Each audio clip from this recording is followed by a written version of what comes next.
What is going on, everybody? Welcome back to another Bama saltwater fishing video. I'm headed to the state pier. You're going to see a lot of pier fishing because I absolutely love it. It's my favorite thing to do, and so that's what we're going to do today. I already have the pier cart loaded up, got the cooler, but I do need to stop by a tackle shop and grab some more of those jigs. If you've seen my videos before, you know I love using those little white jigs, so I need to grab some more and grab some ice, and then I will see y'all out there. So we are back out another day. Got a 2-ounce Spro jig tied up. You can see straight down. I can see the very bottom, the sand, the LYs.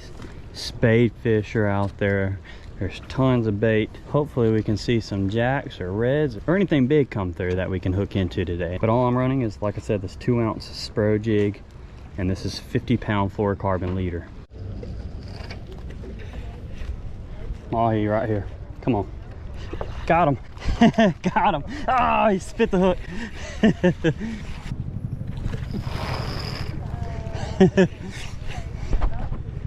Dadgum. Had him on. He hooked one. It's a good one. Oh, and it came off. He's swimming away with the jig in his mouth. All right, well, hooked one. He jumped off the hook right here. Oh man, that'd be cool to get up. So that was a little mahi or a little dorado or dolphin fish about that big. Just sight cast him. I saw him come along the bar.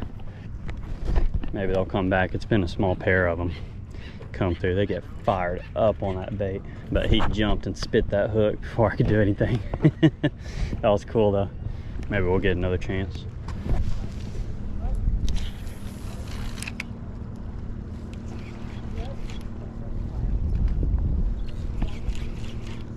Oh, mahi fired up on it. He's got it. He's got it. There we go. Ah, he spit it again. Come back and get it. Dadgum, dude.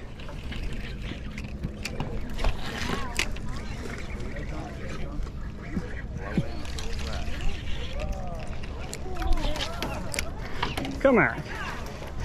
You got him? There you go. He got hooked once and got smart. He jumped and spit the hook and wrapped me up. Maybe we'll get another chance again.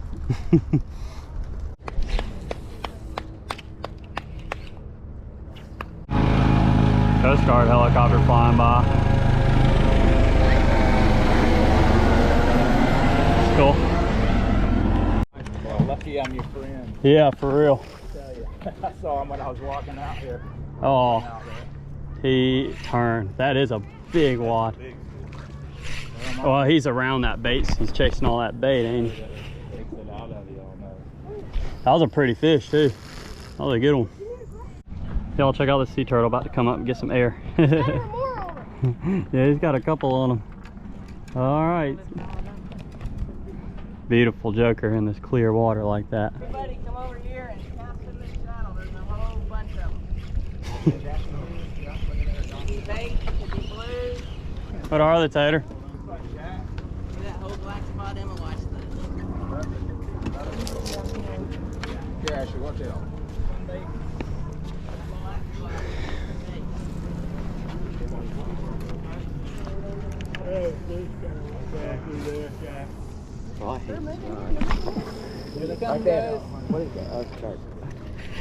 Oh man, there's hundreds of them, dude. Oh, come on. Dude, they are fired up, bro. Oh, no. Almost had one. Got him. Got him. Got him. Got him, buddy. Woo! Stay here. Stay here. Oh, that is a net. Don't go that way. Woo! Come on to me. Come on to me. Dude, don't go. I'm going over. Ah, he's gone. Coming over. Woo, that was a lot. They were fired up too. Oh. I'll help him pull him up. Oh, he's going around. He's going. Oh. There's some. Is he gone? Yeah, it broke the tip of that rod. Dadgum, brother. It's still on though.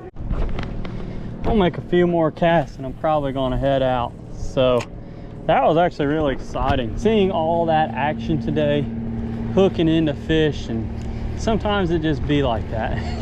Sometimes you just hook something and you just can't land it. So no matter what you do.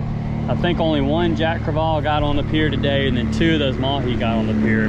But at least it was still fun to be able to see what we saw today and at least get something to pull some drag. So these pilings are pretty ruthless. When that fish decides he wants to go that way, there ain't much you can do about it from here.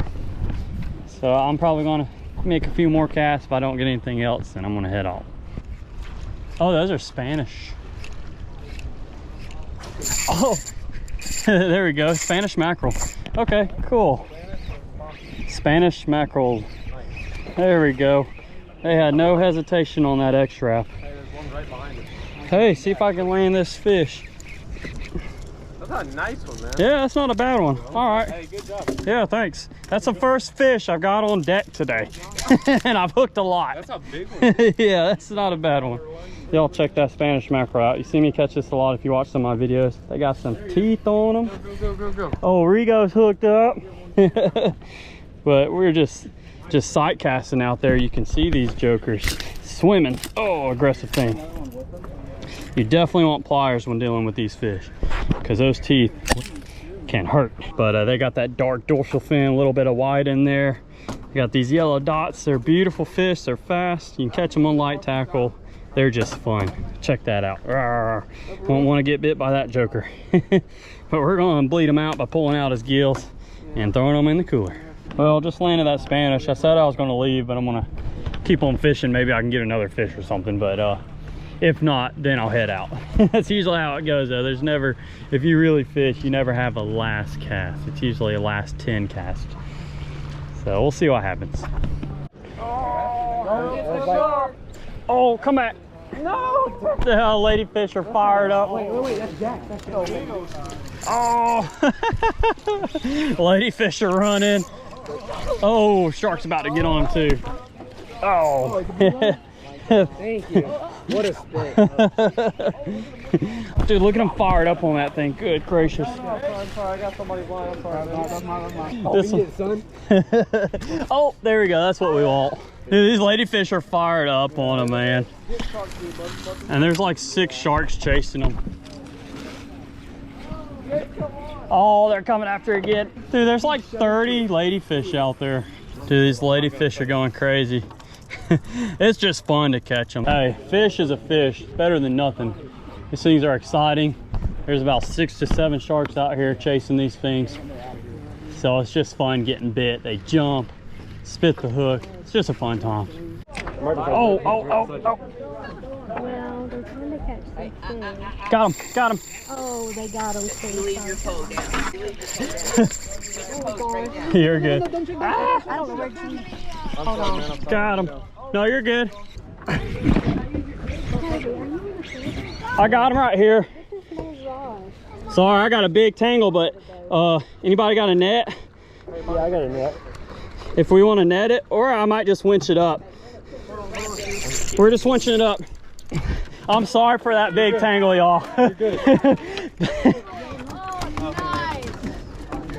I could not. I tried to go under and under, but Nice fish, dude. yeah. Who's this? Oh, this wasn't yours? Oh, Oh, that's what Who that is? I tried to like. For all my posts. Oh, yeah. This one caused a big tangle. That's nice. Woo! Just got my first mahi off the Gulf State Park pier. I've caught them before, but I've never caught one off the pier here in Gulf Shores. So that was a beautiful fish. I had a lot of opportunities to catch one today, and I was about to go home, and luckily they showed up again. Dude over here called one out and threw on them and was able to get them. So I don't know how much showed on the chest cam because it was a big tangled mess. This one just went everywhere and there was some lines everywhere, but everybody was awesome, nice. We worked together and was able to at least get one up. So what a beautiful fish. In Alabama, they do not have a size limit. That one we're able to get some nice meat off of, and it came off the pier. So what a beautiful fish. Check that out. Oh, mahi, dolphin fish. So heck yeah, dude, we're gonna throw that one on ice, probably bleed it out so it stays fresh, and we'll take that home and cook it up. I caught that fish on a little 1/2 ounce Spro jig. These things are awesome. And then I was using some 50-pound fluorocarbon leader just my typical Spanish setup. I'm usually have a jig tied up when I come on the pier. I absolutely love jigs. They catch almost anything that swims. Now my setup was a 5,000 size Shimano reel. You know, just something small, little trout rod, Spanish mackerel rod gets the job done. Just spooled up with 20-pound braid and a 7-foot medium heavy fast action rod. But that was a big tangled mess.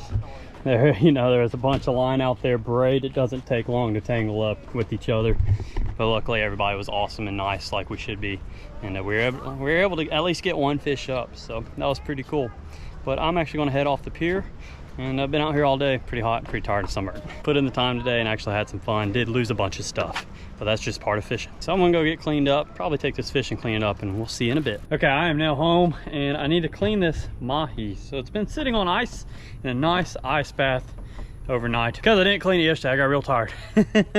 But we're gonna go ahead and fillet it up. They're super easy. So this is a little mahi I caught off the pier, which is pretty cool to be able to be in Gulf Shores and catch this nice chicken dolphin off of the Gulf Shores pier. That is so cool. It's a fairly rare encounter for our pier. We just had a good opportunity, some pretty water and tons of bait, and these little guys showed up. So I'm just glad I was able to get one up. So I am using the Sword 7-inch fillet knife. That's all you need. You just need something sharp. And let's go ahead and get into it. So mahi, extremely easy to clean just like any other fish, but there is a lot of meat up on that head. So you definitely do not want to miss any of that head meat. But look how beautiful the colors on that joker are. It's just an awesome fish in general.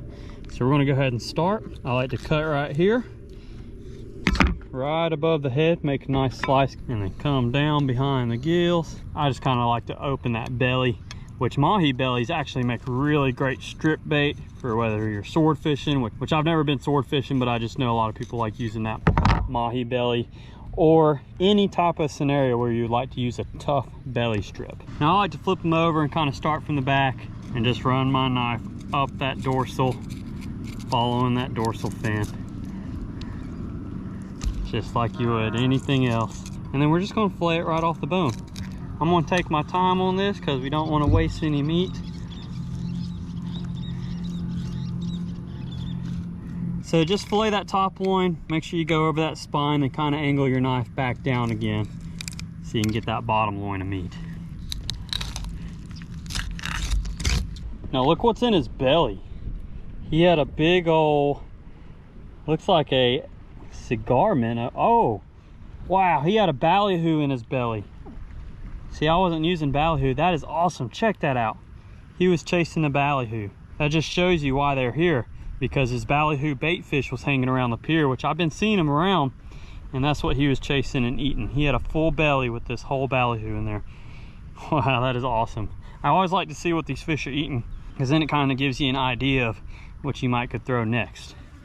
So I don't like to take the fillet completely off the fish. I leave it attached at the tail because I use the weight of the fish to kind of skin it here. But you could also pull the skin off on mahi as well. But this is an easy way of doing it.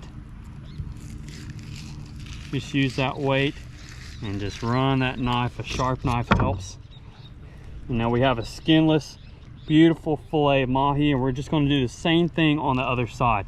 There are some pin bones in here that you can go and trim out, and then we'll have a whole fillet that we can take in and cook. And then when you do eat it, because this red meat's not that good, that's what will cause a fish to taste that fishy taste. You just eat around that because that will turn gray, or you can cut it out. Well, we're in the house. I have my fresh mahi here. All I did was cut the fillet directly in half, as you see. I do have a cast iron on pretty much medium heat right now, warming up, and I have some extra virgin olive oil and a small little bit of butter. The seasoning is up to you how you want to do it, but right now I just have some Chef Paul's Seafood Magic. It is hard to go wrong with that, and then I'll do some salt and pepper on there. So let's go ahead and season these up. All right, these are seasoned. Like I said, you can season them however you want. I'm only doing one side. These fish are extremely fresh. You saw how I caught them. Caught them local, never frozen, and less than 24 hours ago. So we're gonna go ahead and put our oil in there. That's just so our butter does not burn. And then we're gonna put our butter in there. Small little tablespoon of butter. We wanna make sure all this melts. We don't have the fanciest stove in the world, but it gets stuff done. Now it's time to add our fish. There we go. We don't want it to burn.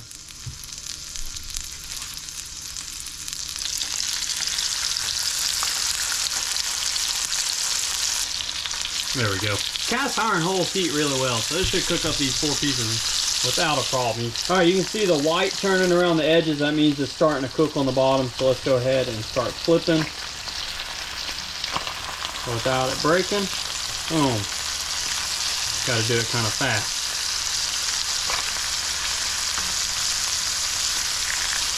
Well, our fish is pretty much ready. So I got a plate, and we're gonna go ahead. I'm gonna go ahead and start plating. Flip it over, see how that seasoned side turn out. Oh yeah, look at that. That's perfectly grilled / pan fried. You get the rest of these going. That looks like what you would get in a restaurant. It smells just like it too. Now we have some beautifully cooked fish. That smells amazing. So I wish y'all were here to smell this right now. Maybe you can smell it through the TV or whatever, computer, phone, whatever you're watching it through. But I'm gonna let these cool down a little bit while I get my side dishes. I'm just gonna do a couple new potatoes, some cheese and sour cream, and we'll be good. Does that not look delicious? So we have one side of mahi-mahi right there, and I just decided to do some new potatoes, cut in half, melted some cheddar cheese, sour cream, and those green onions or chives. So that looks really good. I cannot wait to try a bite. This is extremely fresh fish, and like I said earlier, we know exactly where it came from and what it is. Let's go ahead and try a bite of the mahi-mahi.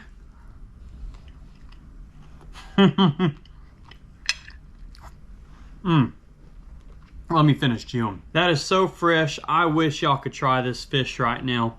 It is amazing. It is not over seasoned or overpowered. You can still taste the freshness of the fish fillet itself, but you still get a little hint of that chef paws, and then the butter and the oil cooked it up really nicely. Let's go ahead and munch down again because this is so good. There we go. Got to get it all. And then since I got the potato and the cheddar and sour cream, I'm gonna put a nice little slab of fish on top of that, and that right there is some money bite.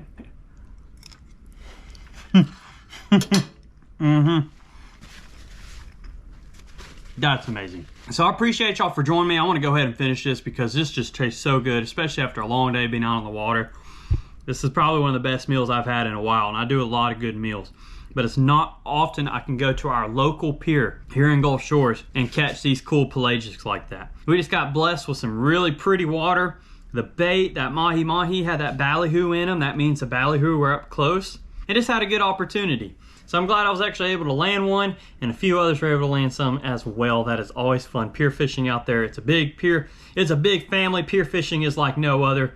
I always say it's the cheapest way to get out and catch the biggest variety of fish no matter what you do. And everybody, there's like the pier shuffle where you may get tangled up with somebody. That's just pier fishing right there. So it's very exciting. But let's go ahead and finish this food. And lastly, if you're not subscribed yet, go ahead and hit that subscribe button down below if you enjoyed this content, or if you just want to go munch on some delicious fish. We'll see you on the next Bama Saltwater fishing video. I want to thank the good Lord up above for everything he does for us. We'll see you later.